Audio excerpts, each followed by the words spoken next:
जय हिंद जय हिंद।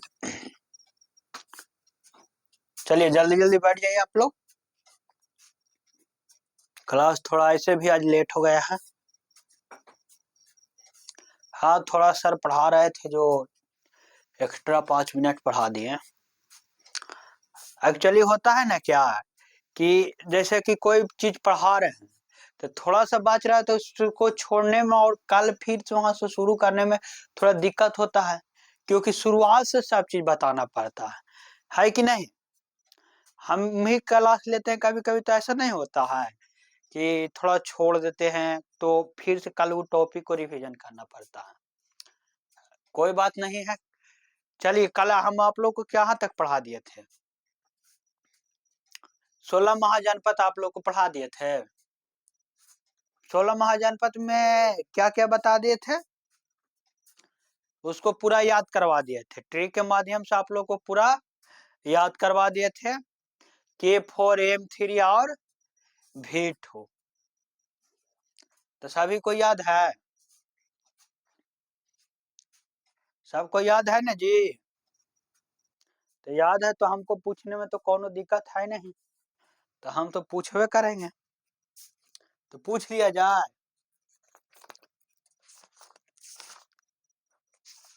चलो, आवाज नहीं आ रहा है जी, पूछ ले कि नहीं। चलो अबरी आवाज बढ़िया आएगा, पूछ लिया जाए। लाओ तो बाबू, नोट से लाओ तो। चलो पूछ लेते हैं। बताओ बाबू, तुम बताओ, गंधार की राजधानी कहाँ थी? चलो सही है, तक्षशिला। काम्बोज की राजधानी कहाँ था? आप बताइए। हाँ, टैग। चलो बाबू इस साइड से बताओ, कोना से तुम बताओ। हाँ तुम। कुरु का राजधानी कहाँ था? कुरु का राजधानी कुरुक्षेत्र कहाँ था? इंद्रप्रस्थ। चलो ठीक है। काशी का कहाँ था? काशी का राजधानी वाराणसी। चलो ये भी सही है, याद करके आया है तू लोग। चलो अवंती का बताओ, लड़की देने से तुम बताओ जी। अवंती का राजधानी कहाँ था? अवंती का राजधानी कहाँ था? माहिष्मती। या दूसरा का क्या था? उज्जैन। चलो ये भी सही है, बैठ जाओ। मगध का राजधानी कहाँ था? मगध का राजधानी कहाँ था? गिरिब्रज। चलो सही है, या राजगीर भी उसको हम बोल सकते हैं। चलिए लगभग आप लोग को सभी को याद है कि नहीं? जिनको से ना पूछे हैं वो याद करके आना, याद करते रहना, क्योंकि कहा ना कि जो चीज पढ़ेगा याद करते चलेगा ना तो वो हमेशा याद रहेगा, रिवीजन करते चलेगा तो आप पढ़ते गए पीछे से भुलाते जाएगा तो एक समय ऐसा ना आएगा कि बोरिंग टाइप पर हो जाएगा, मतलब पढ़ल ढेर चीज हो जाएगा और याद ससुरा कुछ नहीं होगा, याद कुछ रहवे नहीं करेगा। तो इम्पोर्टेंट क्या है, अधिक पढ़ना या अधिक याद रखना? हाँ, अधिक याद रखना। थोड़ा पढ़ो लेकिन याद पूरा रखो, क्योंकि एग्जाम में याद किया हुआ चीज ही आता है। ये ना कि हम पूरा किताब 20-25 को पढ़ लें और ससुरा याद कुछ है ये नहीं है कि नहीं। तो हम लोग महाजनपद पढ़ लिए, अब पढ़ेंगे महाजनपद में कहाँ से शुरू करेंगे? बिहार से स्टार्ट करेंगे, यानी कि मगध से शुरू करेंगे। मगध सबसे छोटा क्या था? महाजनपद था, लेकिन मगध महाजनपद था जो सभी पर राज किया था। तो मगध के हम शासकों के बारे में पढ़ेंगे, मगध पर शासन करने वाला वंश के बारे में पढ़ेंगे। क्या मगध पर कितने शासकों ने राज किया था? कितने वंशों ने राज किया था? 7 वंशों ने राज किया था। कितने वंशों ने? 7 वंशों ने राज किया था। जिसमें कौन कौन वंश था? हार्यक वंश। कौन कौन वंश था? ध्यान रखना, हार्यक वंश, नंद वंश, शिशुनाग वंश, कर्णव वंश, सतवाहन वंश, ये सब कहाँ था? मगध साम्राज्य पर राज करने वाला वंश था। अब वंश में हम लोग पढ़ेंगे शासक के बारे में। क्या पढ़ेंगे? वंश के अंतर्गत हम लोग पढ़ेंगे शासक के बारे में। तो यहाँ से क्वेश्चन है कि मगध साम्राज्य पर कितने वंशों ने राज किया था? कितने वंशों में राज किया था? चलो 7 वंशों ने। कौन कौन? हर्यक वंश, नंद वंश, शिशुनाग सुग वंश, कण्व वंश, सतवाहन वंश। कौन कौन क्या था? हर्यक वंश, शिशुनाग वंश, नंद वंश, सुंग वंश, कण्व वंश, सतवाहन वंश। इसको याद रखने के लिए एक ट्रिक है, हसीन मासुका। वंश याद करने का ट्रिक क्या है? हसीन मासुका। हसीन मासुका याद रखिएगा, हसीन मासुका। यानी कि मगध साम्राज्य पर राज करने वाले वंशों का ये क्रमानुसार नाम याद रखने के लिए ट्रिक क्या है? हसीन मासुका। मासुका मैंने समझ रहा है, प्रेमी। जैसे आजकल तुम लोग लड़की से बतियाता है तो हसीन मासुका खोजता है, जो तुम्हारा प्रेमी हो, जो कैसा हो? ससुरादाम हाईलाइटेड हो, हाईलाइटर की तरह, 1.5-2 इंची पेंट कैल हो। काजी सही बात है ना गोरेलाल? ऐसे ना खोजता है। तो याद रखना, हमारा मतलब तुम लोग का मासुका कैसा, हमारा नहीं, तुम लोग का मासुका कैसा होना चाहिए? हसीन मासुका होना चाहिए। कैसा? हसीन मासुका। तो मगध साम्राज्य पर राज करने वाले के वंशों का याद रखने के लिए हसीन मासुका। हा से हर्यंक वंश, हा से हर्यंक वंश, सी से शिशुनाग वंश, शिशु नाग वंश। चलो सही है जी। ना से नंद वंश, उसके बाद माँ से मौर्य वंश, मौर्य वंश हो गया। सु से सुंग वंश, इस समय वंश अपने आप जोड़ते चलना, सुंग वंश। और क्या है? का से कण्व वंश, का से कण्व वंश, सा से क्या हो गया? 1 2 3 4 5 6, सा से सतवाहन वंश, सतवाहन वंश। तो मगध साम्राज्य पर राज करने वाला कितने वंश था? उसका ट्रिक क्या रहेगा? हसीन मासुका शाह, हसीन मासुका शाह। हा से हर्यक वंश, सी से शिशुनाग वंश, ना से नंद वंश, मा से मौर्य वंश, सु से सुंग वंश, का से कण्व वंश, सा से सतवाहन वंश। याद करो, हा से हर्यक वंश, का से कण्व वंश, सा से शिशुनाग वंश, ना से नंद वंश, का से कण्व वंश, सा से सतवाहन वंश। याद रहेगा जी।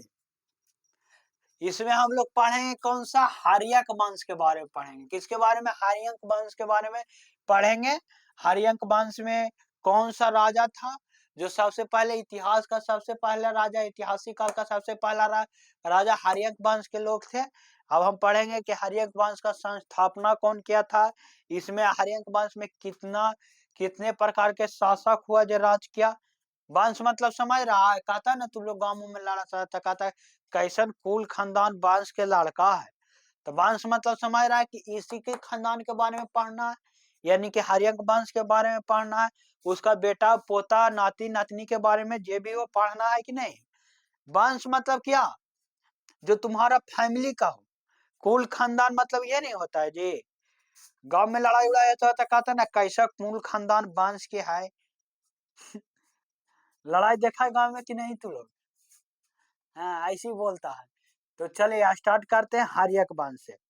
ट्रिक याद रखना, हसीन मासुका। गोरेलाल का मासुका कैसा है? हसीन है। गोरेलाल कहाँ से शासन किया था? मगध पर। का गोरेलाल के तुम लोग हल्का में नहीं लेना, गोरेलाल बहुत भारी आदमी है। शरीर से भी भारी है और सोच से भी भारी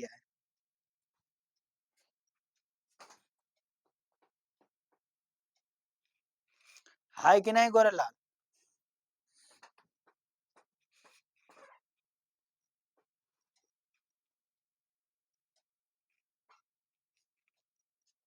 चलो तो देखते हैं पहला हरियंक वंश।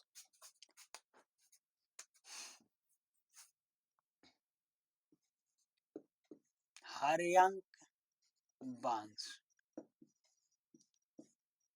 पहले देखेंगे कौन सा वंश, हरियंक वंश को देखेंगे। हरियंक वंश कब से चला था जी? 544 ईसा पूर्व से 412 ईसा पूर्व। 544 ईसा पूर्व से 412 ईसा पूर्व तक चला था। हरियंक वंश का खानदान कब से कब तक चला? 544 ईसा पूर्व से 412 ईसा पूर्व। याद रहेगा। हरियंक वंश के संस्थापक की अगर बात करें कि हरियंक वंश के संस्थापक कौन था, जाना रहा है ना जी? ससुराल लाल का बढ़े से नाम मिटाता है। हम इधर बात कर रहे हैं संस्थापक के। संस्थापक हरियंक वंश के संस्थापक अगर बात करें तो कौन था? बिंबिसार। कौन था जी? बिंबिसार। लिखना ना है, बिंबिसार था। ये बिंबिसार ससुर बड़े खतरनाक आदमी था। हरियंक वंश का संस्थापक कौन है? बिंबिसार। यह पहला ऐतिहासिक काल का राजा था। इसका शासन कब से कब तक चला था? 544 से 492 तक। 544 से 492 ईसा पूर्व तक चला था। ये बहुत खतरनाक आदमी था।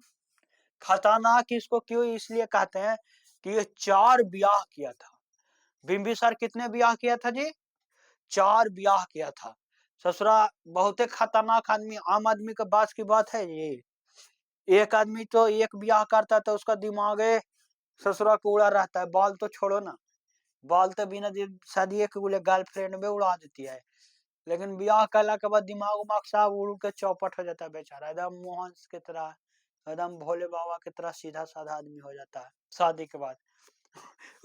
शादी वाला के बाद उसको पता नहीं चलता कि हम क्या बोले जे, कहा कि कुछो बोलेगा तो गलती ये बोलेगा। हम मिनिस्टर के सामने चलेगा, तुम्हारा बात नहीं चलेगा। 4 ब्याह कैले था। कितना ब्याह कैले था? 4 ब्याह कैले था। सोचो कैसे मैनेज करता होगा। 4 गो बिना दिमाग वाला को रखना, समझ रहे हो गोरीलाल, कितना कठिन होता होगा। इसका दुख तुम नहीं समझेगा तो कौन समझेगा? कहते ना कि अगर मेरा दुख तुम नहीं समझा तो समझने वाला कोई है जी धरती पर? बेचारा का दुख समझो, सोचो जरा। ये 4 ब्याह किया और ब्याह कर मगध साम्राज्य को आगे बढ़ाने में प्रयास किया। जैसे ही जहां जहां ब्याह करता था ना, उसका जमीन में हड़प लेता था, यानी दहेज में ले लेता था। हड़पता तो था ही, और दहेज में ले लेता था। ये ऐसा ऐसा टीप के जगह ब्याह करता था ना जिसका भाई ना हो, यानी बिना भाई वाला के खोज ले चलता हो था। जेकर जेकर भाई ना था, अभी भी समाज में ऐसा है कि जिसका मतलब भाई नहीं रहता उसको यहाँ शादी करता है। एक बहन हो या लास्टली 2 हो तो उसका जो बाप के संपत्ति यानी लड़की के पिताजी के जो संपत्ति होगा, डैडी जी के, वो तो पूरा संपत्ति लड़का का हो जाता है। हो जाता है कि नहीं? तो ये सोच हम लोग का आज से नहीं चल रहा है, सब पूर्वे से चल रहा है। और तू लोग बात करता है दहेज का। दहेज अपना पढ़ाई से स्टार्ट है, लेकिन रियल में दहेज नहीं लेना चाहिए। रियल में दहेज नहीं लेना चाहिए। तो कब से चला बिंबिसार का? चलो, बिंबिसार का शासन व्यवस्था 544 से 492 ईस्वी तक चला। या 4 ब्याह किया। देखो कौन कौन सा ब्याह किया, जिसका पत्नी का नाम क्या क्या था। ये 4 ब्याह किया। पहला ब्याह किया, उसका नाम था क्या? महाकोशला। महाकोशल। महाकोशल। इसका पत्नी के बारे में बोले तो ये प्रथम थी। पत्नी पहला थी महाकौशल, महाकौशल थी। पहला पत्नी कौन थी? महाकौशल थी, जो कौशल के राजा की पुत्री थी, जो कि किसका पुत्री थी? कौशल के राजा थे, उसका क्या थी? पुत्री थी। इसको ब्याह में क्या मिला? काशी का क्षेत्र मिला, काशी का क्षेत्र मिला। कहाँ का क्षेत्र मिला? काशी का क्षेत्र मिला, जहां 1 लाख रुपया दाथी आता था, कर आता था। 1 लाख, समझ रहा है? 1 लाख कहाँ कार? 544 ईसा पूर्व में। कब आया था? 544 ईसा पूर्व में 1 लाख कार आता था। लिख देते हैं बगल में, 1 लाख कार आता था। 1 लाख कार, कार मतलब समझ रहा है तू लोग? हाँ, टैक्स। अभी भी हम लोग टैक्स देते हैं कि नहीं देते हैं? तो देते थे। तो महाकोशला से शादी किया तो बिंबिसार को काशी वाला क्षेत्र मिल गया, काशी वाला क्षेत्र मिल गया जहां 1 लाख कार आता था। तो धीरे धीरे विकास होगा ना जी। उस समय 1 लाख कार आना, समझ रहा है, बहुत बड़ी बात था। दूसरा पत्नी थी जिसका नाम था का चेलना। दूसरा पत्नी का नाम क्या था? दूसरा पत्नी का नाम इसका था चेलना। चेलना थी जो लिच्छवी नरेश की बहन थी। चेलना किसकी थी? लिच्छवी नरेश चेता की बहन थी। इसके लिच्छवी नरेश की बहन थी, इसी से अजात शत्रु जन्म लिया था। बिंबिसार का अगला शासक पढ़ेंगे अजात शत्रु, यानी कि बिंबिसार का बेटा था चेलना। अगला से दूसरी पत्नी का नाम क्या था? याद रखना, चेलना, चेलाना। दूसरी पत्नी का नाम क्या था? चेलना। चेलना गलती लिखा गया, चलो सही कर देते हैं। चे आधा ला लाना, चेलना। इसका इसी से इसका पुत्र जन्म लिया था जिसका नाम क्या था? अजात शत्रु।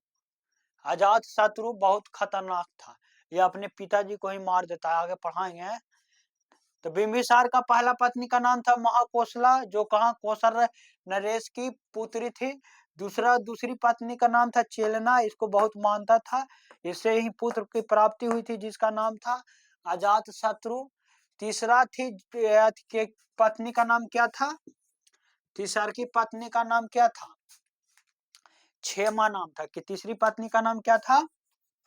इतना दूर दूर नहीं लिखे हैं, चकर क्षेमा।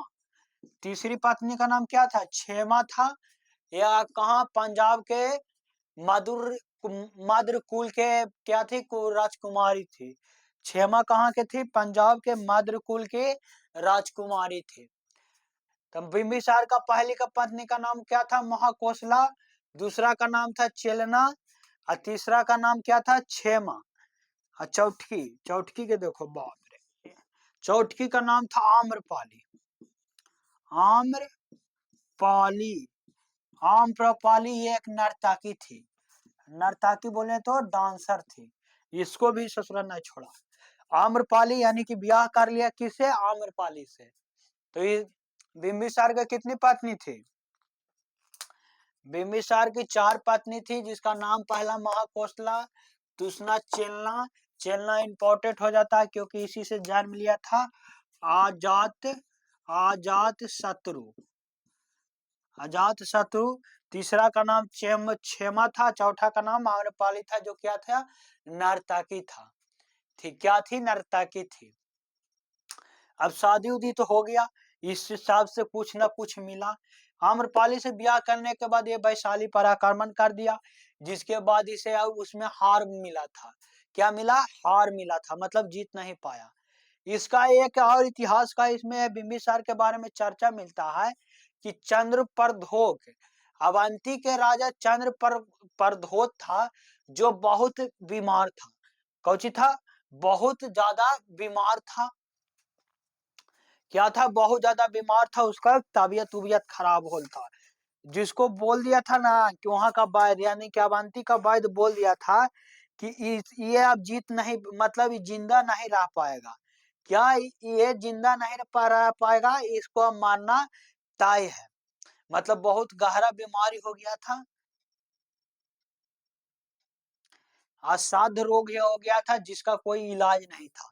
अभी बात को पता चला किसको, बिंबिसार को, कि चंद्रप्रद्योत अवंती का राजा था। अवंती का राजधानी कहाँ था जी? चलिए सही है, कहाँ था? महिष्मति। अब पता चला इसको बिंबिसार को, और चंद्रप्रद्योत था ना, जो इस घोषणा किया था कि मेरा बीमारी का अगर कोई ठीक कर देगा तो अवंती हम उसके हवाले कर देंगे, यानी कि अवंती का क्षेत्र था हम उसको दे देंगे। ये बात बिंबिसार के पता चला। एक बिहारी सौ भारी ससुरा, यहाँ ब्याह कर करके तो क्षेत्र बढ़ाने वाला आदमी था, युद्ध भी लड़ा लेकिन हार मिल गया। अभी बात इसको पता चला तो ये अपना है से भेजा एक वैद्य का, जिसका नाम क्या था? जिसका नाम था जीवक। वैद्य का नाम याद रखना, जीवक था। वैद्य का नाम क्या था? जीवन था। जीवक था। यहाँ से क्वेश्चन पूछ देता है कि चंद्रप्रद्योत को ठीक करने वाला वैद्य कौन था? तो कौन था? ये जीवक था। या बिंबिसार कौन वैद्य का भेजा भेजा था? तो जीवक को भेजा। अब इसको भेजा अवंती में। ये जीवक वैद्य था, बढ़िया पढ़ा लिखा डॉक्टर था। वैद्य को हम लोग क्या कहते हैं? डॉक्टर ही कहते हैं। अभी गया उसके यहाँ, उसको जाके चंद्रप्रद्योत को एकदम स्वस्थ कर दिया, एकदम टनाटन कर दिया। अब चंद्रप्रद्योत टनाटन हो गया तो इसको पता चला, ये गया तो इसको दे दिया अवंती का क्षेत्र। किसको? बिंबिसार को। बिंबिसार को खुश होकर किस क्या दे दिया? अवंती का क्षेत्र दे दिया। और इसका अधीन कर लिया, किसके अब अधीन कर लिया? मगध के अधीन कर लिया। तब जो टैक्स उस आएगा जो तुम मगध के अधीन कर लिया, तो मगध को ही मिलेगा सब चीज। तो इसी तरह से बिंबिसार था जो क्या किया? अपना साम्राज्य को विकसित करते गया। इसके बाद इसको, अब इसका पुत्र अजात शत्रु मार देता है। कि कौन मार देता है? इसका पुत्र अजात शत्रु मार देता है। 492 ईसा पूर्व में इसका पुत्र मार देता है। अब सोचो, एक बेटवा कहला मार दिया होगा जी। यही था शादीशुदा आदमी। अब इसका पत्नी थी, बोलती थी कि आई जी तू कहिया राजा बनवा। इसको बोलते रहता था अजात शत्रु का औरतिया कि 7 दिन पापे डैडी तो अब बूढ़ा हो गए हैं, उनको हटाइए, आप राजा बनिए, तना हमरा कहला होगा कि हमारे हसबेंडवा है जो राजा है। जैसे नौकरी वाला से तू लोग नौकरी करेगा तो तुम्हारा औरतिया बड़ी गर्व से नहीं हरवा में बोलेगे, हाँ ऐसे थोड़ी है हमारे अथिया आखिन जो नौकरी कर आखिन की, बोलते हैं कि नहीं? या कोई के देखता हुआ कि पूरा अफसर आखिन की वैसी बेचारी इसका औरतिया जा शत्रु के औरतिया जो बोलवाने ला चाहता था। तो ये का किया जा ससुर ससुरा, अब औरतिया के बाद में आका बाबूजी का मार दिया जाकर खटाक से भाला। कैसे मार दिया जी? खचाक से भाला मार दिया। बेचारा लटक गया, बेचारा लटक गया मतलब समझ रहा है ना, ऊपर पहुंच गया। तो ये हर्यक वंश को इसलिए पीतहंता वंश भी कहते हैं। अगर पीतहंसा हंसा वंश भी पूछ दे कि पीतहंसा वंश कौन सा है, पीत हंता वंश अगर पूछ दे तो कौन सा किसे कहते हैं? हर्यक वंश के कहते हैं। क्योंकि अजातशत्रु का भी मृत्यु उसका बेटा ने मार दिया था। अजात शत्रु को भी मार दिया था। शायद आगे पढ़ाएंगे हम आप लोग के। आज के लिए इतना ही। चलो एक बार क्यूक रिवीजन कर लेते हैं। हर्यक वंश का शासन कब से कब चला? 544 से 412 ईस्वी तक चला। हर्यक वंश के संस्थापक कौन थे? बिंबिसार। बिंबिसार का शासनकाल 544 से 492 ईसा पूर्व तक चला। इसका इन्होंने बिंबिसार ने 4 ब्याह किया था, जिसका पहला पत्नी का नाम था महाकोसला, जो काशी का क्षेत्र दहेज में मिला था, जहां से 1 लाख कर आता था। ये कोसा राज की पुत्री थी। दूसरा था चेलना। चेलना से ही अजातशत्रु का जन्म हुआ था। तो यहाँ से अगर क्वेश्चन पूछ दे कि अजातशत्रु का माता का नाम क्या था, तो चेलना था। अब पिता का नाम पूछे तो कौन था? बिंबिसार। तीसरा तीसरा अगर बिंबिसार के तीसरा पत्नी का नाम क्षेमा था। क्षेमा किसका? पंजाब के मध्य के राजकुमारी थी। चौथा का नाम क्या था? आम्रपाली, जो एक नर्तकी थी। 4 ब्याह किया अपने जीवन में। वैशाली पर आक्रमण किया जिसमें इसे विजय नहीं हो पाया। और चंद्रप्रद्योत को जीवक के द्वारा ठीक कर जीवक के वैद्य के सहायता से ठीक कर अवंती का क्षेत्र को अपने अधीन कर लिया था। ये था बिंबिसार हर्यक वंश के संस्थापक के बारे में पूरा डिटेल। अब इसके आगे हम आप लोग को पढ़ाएंगे अजात शत्रु के बारे में, जिससे कोई शत्रु आजाद ना रह सका हो उसे अजात शत्रु कहते हैं। बहुत ही खतरनाक था, इसके बारे में कल पढ़ाएंगे। 492 ईस्वी में एक बेटा क्या कर दिया था, भाला भोंककर मार दिया था। अजात शत्रु अपने पिता यानी कि अपने डैडी को भाला भोंककर खचाक से मार दिया, मार के बिंबिसार के खिस्सा कहानी द एंड कर दिया, चैप्टर क्लोज कर दिया और अपना चैप्टर चालू करेगा कब से कब, 492 से आगे का ही इसका कहानी हम लोग कल पढ़ेंगे। आज के लिए इतना ही, चलो क्लास का टाइम हो गया है क्योंकि आज हम लोग लेट से स्टार्ट किए थे। तो कल थोड़ा आप लोग नोट से पढ़ के आइएगा अजात शत्रु के बारे में और बिंबिसार के बारे में, हर्यक वंश के बारे में रिवीजन करके आइएगा। कल हम आप लोग से पूछताछ भी करेंगे और ठोका ठोकी भी होगा। तो चलिए, जिसको रीजनिंग पढ़ना है जो बैठा रहो, जिसको ना पढ़ना है जो अपना क्लास से निकल जाओ।